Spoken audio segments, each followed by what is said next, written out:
Do you know that our black dollar leaves our neighborhoods in less time than it would take you to go on your lunch break? But typically, in less than 6 hours, our money has left our communities and are stabilizing someone else's block. Think about that. Think about, where does your hard-earned money live? And what does it do while it's wherever it is?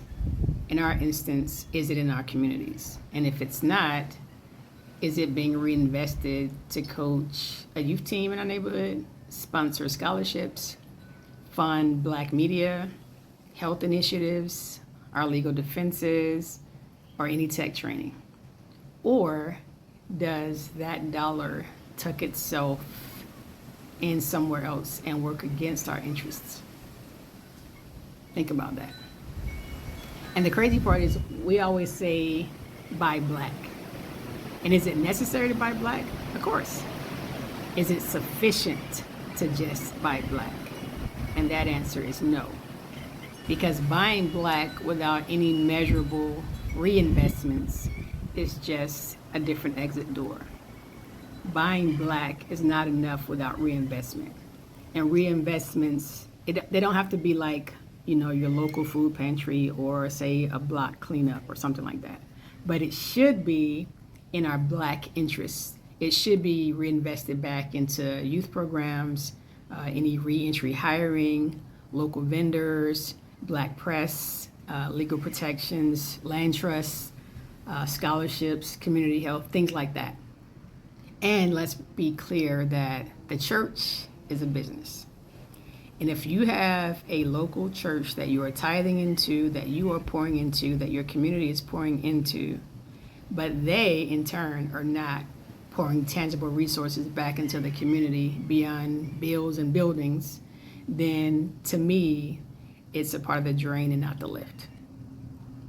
So if you're seeing closed signs on a black business that was established less than 5 years ago, if you can't find available black brands that are reinvested into our communities, or if you're constantly seeing these non-black businesses that are within our communities that are feeding their families or sending their kids to colleges, but can't seem to reinvest back into our communities, then that's a problem. If you're seeing the youth teams, the football teams, the basketball teams, or whatever it is, they're having to do car washes because they can't get sponsored, then that's a problem. If you're constantly seeing unimproved areas, rundown areas in your communities that devalue your properties, or the common gentrification that basically taxes us out of our spaces, those are problems. And those aren't people problems. What those are circulation problems, money circulation problems. And money, think of money as water. Buying black, or just buying period, without reinvestments back into our own community is rain on concrete. It's a splash and then it dries away as soon as the sun hits it.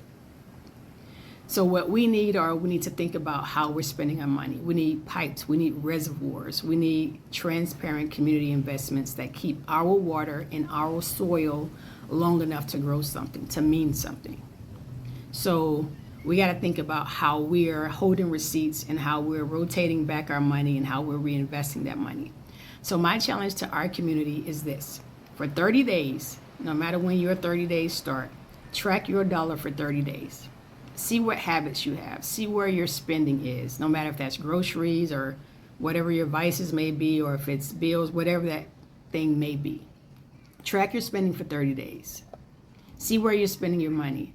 And I challenge you to switch one weekly purchase to a black-owned option. It could be small, steady, but repeatable. Just try it. And then ask that business for proof that they are reinvesting back into our communities.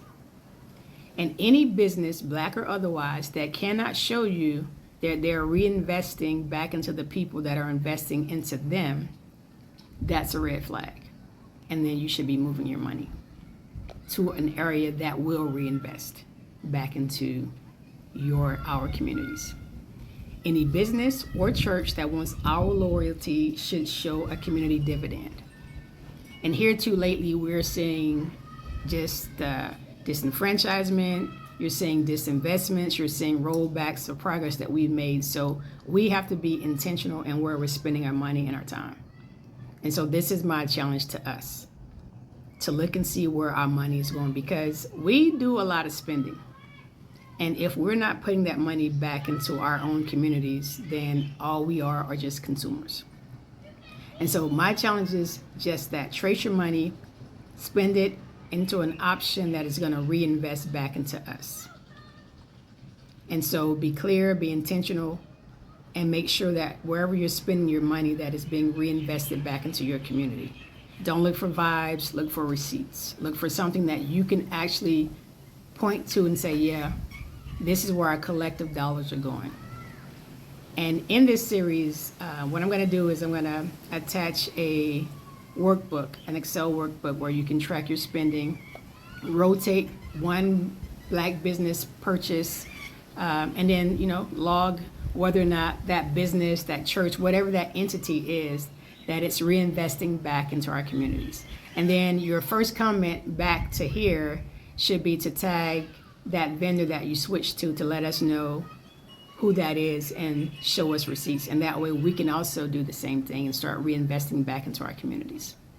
Until then, just stay tuned for part 2, where we do a 30-day plan to where we're moving away from the 6 hours, and we'll slowly build to maybe 6 days and 60 days. Whatever the case may be, that's what we're going to do. We're going to move to where we're putting our money where our mouth is. Until then, see you later.